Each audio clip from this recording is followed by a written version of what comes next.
Hello guys, তোমরা সবাই কেমন আছো? আশা করি সবাই খুব ভালো আছো। আমিও খুব ভালো আছি, ভালো আর কি আছি। তো কালকে আমরা বলেছিলাম যে আমরা এক জায়গায় ঘুরতে যেতে চলেছি। তো তার জন্য আমরা উঠে পড়েছি ভোরবেলায়। এইরকম ভোরবেলা ওয়েদারটা কতটাই না সুন্দর লাগছে দেখতে।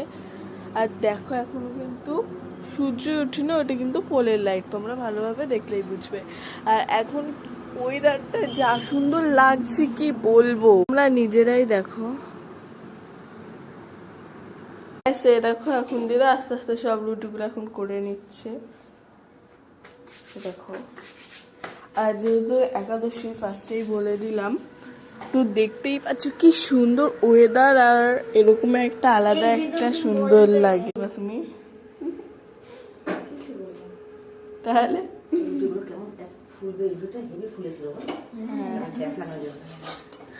দেখি কিরকম ফুলে, তোমরা নিজেরাও দেখো। যেহেতু আমরা অনেকজনই যাচ্ছি, তো শুধু তো আর খাওয়া যাবে না, তাই অনেক কটাই রুটি আমার করতে হচ্ছে। 30টা, তাই তো 30-25টা। তো ঘুম থেকে উঠেছে হচ্ছে 3:30টারও আগে, দিন উঠেছে 3:28। আমি তখন বললাম এখনো 2 মিনিট শুয়ে, তারপরে আবার 2 মিনিট শুয়ে আবার 2 মিনিট পরে উঠেছে। তো দেখি কিরকম ফুলে গাইস, চলো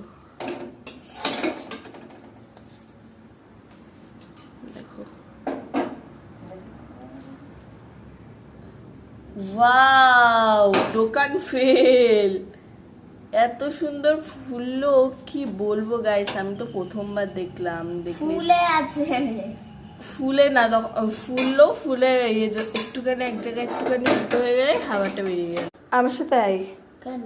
চলো আমাদের ব্যাগিং পত্র একটু দেখি।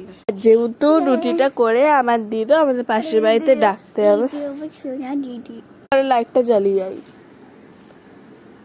তো অসভ্য কেন, কিরকম ভাবে হাঁটে। জ্বালিয়ে দিয়েছে। এটা হচ্ছে আমার পাপা। এই দেখো এখনকার ওয়েদারটা কি দারুণ লাগছে।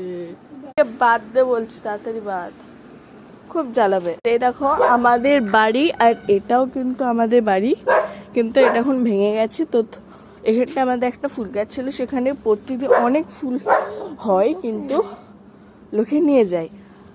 আর ওই যে ওই দিদুটাকে বললাম না যে যাবে, তাকে ডেকে এলাম আর একসাথে তুলে নিচ্ছি।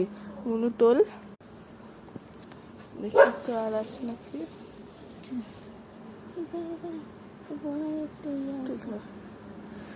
নিচে বললো তুললে, কটা পেয়েছিস দেখা।